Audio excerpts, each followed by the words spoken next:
Let's mic आज का अखबार। नमस्कार, लेट्स माइक में आपका स्वागत है। आज का अखबार में हम देश और दुनिया के सबसे बड़े और विश्वसनीय अखबारों और मीडिया चैनल से चुनते हैं वे रिपोर्ट्स जो सिर्फ खबर नहीं, समझ और सोच को गहराई देती हैं। सबसे पहले ग्लोबल जियोपॉलिटिक्स, जो इन दिनों कई अखबारों के एडिटोरियल्स का केंद्र बिंदु रही। द गार्डियन ने अपने संपादकीय में अमेरिकी राष्ट्रपति डोनाल्ड ट्रंप की 50% टैरिफ नीति पर तीखी प्रतिक्रिया दी है। अखबार लिखता है, ट्रंप का ये कदम वैश्विक व्यापार को अस्थिर करने वाला है और भारत जैसे उभरते बाजारों पर इसका असर गहरा हो सकता है। गार्डियन का मानना है कि ये नीति न केवल व्यापार युद्ध को बढ़ावा देगी, बल्कि पर्यावरण और तकनीकी सहयोग जैसे वैश्विक मुद्दों पर भी नेगेटिव असर डालेगी। न्यूयॉर्क टाइम्स ने आज अपने लेख में इस टैरिफ नीति को आर्थिक राष्ट्रवाद का खतरनाक दांव करार दिया, जो अमेरिका के उपभोक्ताओं को नुकसान पहुंचा सकता है। न्यूयॉर्क टाइम्स का तर्क है कि भारत और चीन जैसे देश इस नीति के जवाब में अपनी रणनीतियों को और मजबूत करेंगे, जिससे ग्लोबल सप्लाई चेन प्रभावित होगी। इस बीच वॉशिंगटन पोस्ट ने अपने संपादकीय में भारत और पाकिस्तान के बीच बढ़ते तनाव पर ध्यान केंद्रित किया है। पोस्ट ने भारत के ऑपरेशन सिंदूर का जिक्र करते हुए लिखा कि पहलगाम आतंकी हमले के बाद भारत की जवाबी कार्रवाई ने क्षेत्रीय स्थिरता को खतरे में डाल दिया है। हालांकि अखबार ने भारत के संप्रभुता के दावे का समर्थन किया और तीसरे पक्ष की मध्यस्थता को खारिज किया। ये मुद्दा पाकिस्तान के डॉन अखबार में भी छाया रहा, जहां पाकिस्तान के दृष्टिकोण से इस मसले को उठाया गया। डॉन ने अपने एडिटोरियल में लिखा, भारत का सैन्यवादी रुख दक्षिण एशिया में शांति की संभावनाओं को कमजोर कर रहा है। अखबार ने संयुक्त राष्ट्र और दूसरे वैश्विक मंचों से इस मुद्दे पर हस्तक्षेप की मांग की। अब बात करते हैं बीबीसी की, जिसने अपने हिंदी संस्करण में भारत चीन संबंधों पर एक विचारोत्तेजक लेख प्रकाशित किया है। बीबीसी ने भारत और चीन के बीच हाल के सकारात्मक कदम जैसे पर्यटक वीजा नीति में नरमी को स्वागत योग्य बताया। इस लेख में कहा गया है कि दोनों देशों के बीच आर्थिक और सांस्कृतिक सहयोग बढ़ाने की जरूरत है, खासकर तब जब वैश्विक मंच पर ट्रंप की नीतियां अनिश्चितता पैदा कर रही हैं। अल जजीरा ने भी अपने संपादकीय में भारत चीन संबंधों पर जोर दिया, लेकिन इसे मिडिल ईस्ट के परिप्रेक्ष्य से देखा। अखबार ने लिखा कि भारत और चीन का सहयोग ऊर्जा सुरक्षा और क्षेत्रीय स्थिरता के लिए महत्वपूर्ण है, लेकिन दोनों देशों को अपनी नीतियों में पारदर्शिता लानी होगी। अब आते हैं भारत के प्रमुख अखबारों पर। द हिंदू के एक संपादकीय में प्रधानमंत्री मोदी की जापान यात्रा और जापान के प्रधानमंत्री से उनकी मुलाकात को केंद्र में रखा गया है। अखबार ने लिखा है कि भारत और जापान के बीच $68 बिलियन की सेमीकंडक्टर और आर्टिफिशियल इंटेलिजेंस डील वैश्विक तकनीकी परिदृश्य में भारत को अग्रणी बनाएगी। द हिंदू ने इस यात्रा को ट्रंप के टैरिफ युद्ध के खिलाफ एक रणनीतिक कदम बताया।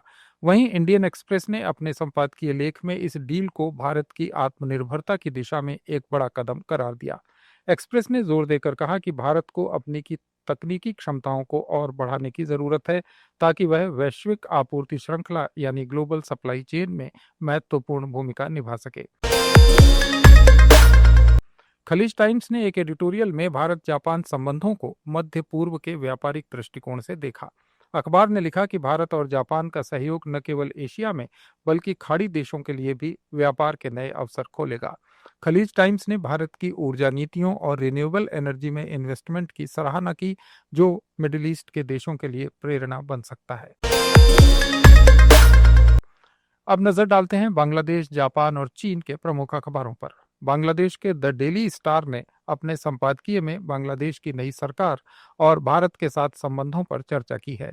अखबार ने लिखा है कि मोहम्मद यूनुस के नेतृत्व में बांग्लादेश को भारत के साथ व्यापार और सुरक्षा के क्षेत्र में सहयोग बढ़ाने की जरूरत है। हालांकि स्टार ने भारत के ऑपरेशन सिंदूर पर चिंता जताई और इसे क्षेत्रीय तनाव का कारण बताया। जापान के योमिउरु शिम्बुन, जो वहां का सबसे बड़ा अखबार है, अपने संपादकीय में भारत जापान शिखर सम्मेलन पर गहराई से चर्चा की है। अखबार ने लिखा कि प्रधानमंत्री शिगेरू इशिबा और पीएम मोदी की मुलाकात ने दोनों देशों के बीच रणनीतिक साझेदारी को नई ऊंचाइयों पर पहुंचाया है। योमिउरु ने खासतौर पर सेमीकंडक्टर और एआई के क्षेत्र में सहयोग को भविष्य की तकनीकी क्रांति का आधार बताया। चीन के चाइना डेली ने अपने संपादकीय में भारत चीन संबंधों को वैश्विक स्थिरता के लिए महत्वपूर्ण बताया है। अखबार ने लिखा कि एससीओ शिखर सम्मेलन में पीएम मोदी और राष्ट्रपति शी जिनपिंग की मुलाकात वैश्विक चुनौतियों जैसे जलवायु परिवर्तन और व्यापार युद्ध से निपटने में सहयोग का नया अध्याय शुरू कर सकती है। चाइना डेली ने भारत की तटस्थ विदेश नीति की सराहना की, लेकिन ये भी कहा कि दोनों देशों को आपसी विश्वास बढ़ाने की जरूरत है। अब कुछ क्षेत्रीय और सामाजिक मुद्दों पर नजर डालते हैं जो भारतीय अखबारों में प्रमुखता से छाए रहे। द हिंदू ने उत्तराखंड के चमोली में बादल फटने की घटना पर एक मार्मिक लेख प्रकाशित किया। अखबार ने लिखा, जलवायु परिवर्तन के बढ़ते प्रभावों के बीच भारत को आपदा प्रबंधन और पर्यावरण संरक्षण पर ज्यादा ध्यान देना होगा। इंडियन एक्सप्रेस ने भी इस मुद्दे को उठाया और सरकार से टिकाऊ विकास नीतियों की मांग की। वॉशिंगटन पोस्ट ने भारत में बढ़ती साइबर सुरक्षा चुनौतियों पर एक लेख प्रकाशित किया है। इसमें कहा गया है कि भारत की डिजिटल इकोनॉमी के विस्तार के साथ साथ साइबर हमलों का खतरा भी काफी बढ़ रहा है। वॉशिंगटन पोस्ट ने भारत की साइबर सुरक्षा पॉलिसीज को मजबूत करने की सलाह दी। अल जजीरा ने भारत में नई ऑनलाइन गेमिंग नीति पर चर्चा की है, जिसमें ई स्पोर्ट्स को मान्यता दी गई है। अखबार ने इसे भारत की युवा पीढ़ी के लिए एक सकारात्मक कदम बताया, लेकिन बुनियादी ढांचे की कमी पर भी ध्यान दिलाया। डॉन ने अपने एक लेख में बांग्लादेश और पाकिस्तान के बीच व्यापारिक संबंधों पर जोर दिया। अखबार ने लिखा कि दोनों देशों को भारत के साथ तनाव कम करने के लिए क्षेत्रीय सहयोग पर ध्यान देना चाहिए। खलीज टाइम्स ने भी इस विचार का समर्थन किया और दक्षिण एशिया में व्यापारिक गलियारों के विकास की वकालत की। अब कुछ सांस्कृतिक और सामाजिक खबरों की ओर। द हिंदू ने राधा अष्टमी के महत्व पर एक लेख प्रकाशित किया, जिसमें राधा कृष्ण के प्रेम को आध्यात्मिक दृष्टिकोण से समझाया गया है। इंडियन एक्सप्रेस ने दो भारतीय लेखकों अरुंधति रॉय और किरण देसाई को 2025 का किर्क्स पुरस्कार में शॉर्टलिस्ट होने पर बधाई दी। ये भारत की साहित्यिक उपलब्धियों के लिए एक गर्व का क्षण है। न्यूयॉर्क टाइम्स ने भारत में स्वास्थ्य सेवाओं पर एक लेख प्रकाशित किया, जिसमें बढ़ती चिकित्सा लागत और सैन्य प्रशिक्षण के दौरान घायल हुए कैडेट्स की समस्याओं पर प्रकाश डाला गया है। अखबार ने भारत सरकार से स्वास्थ्य और कल्याण नीतियों को और मजबूत करने की मांग की। बीबीसी ने भी इस मुद्दे को उठाया और भारत में मानसिक स्वास्थ्य सेवाओं की कमी पर चिंता जताई। और अंत में चाइना डेली ने अपने एक लेख में भारत की सांस्कृतिक विरासत और पर्यटन को बढ़ावा देने की नीतियों की सराहना की। अखबार ने लिखा, भारत की सांस्कृतिक समृद्धि और पर्यटन की संभावनाएं ग्लोबल टूरिस्ट्स के लिए एक बड़ा आकर्षण है। ये लेख भारत के लिए एक सकारात्मक संदेश लेकर आया है। ये थी दुनिया भर के आज के अखबारों के संपादकीय पृष्ठों की सुर्खियां। अपडेट्स के लिए जुड़े रहिए लेट्स माइक के साथ। आप सुन रहे थे let's mic more than radio. Follow कीजिए हमें हमारे सोशल मीडिया प्लेटफॉर्म्स पर। It's time for news. It's time for more than radio.